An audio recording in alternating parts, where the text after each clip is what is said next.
guys! Welcome back to my channel. At ayun, bago ang lahat, shout out sa mga Jella fans dyan. Hello sa inyo.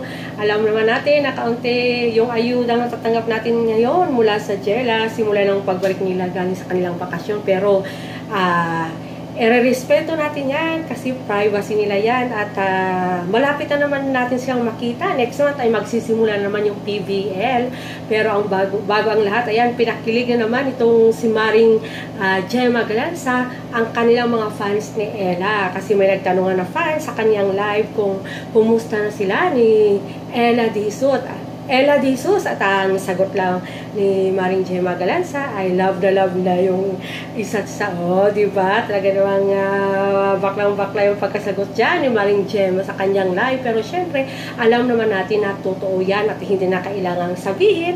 Yung makikita na lang natin sa kanilang mga love language. Kaya yan, tuloy-tuloy lang yung panonood ng PVL at syempre pagsuporta sa Jella at kita-kits na naman tayo sa February sa kanilang laro. Yan lang ang update natin sa ngayon. Thank you for watching. Keep safe. Bye!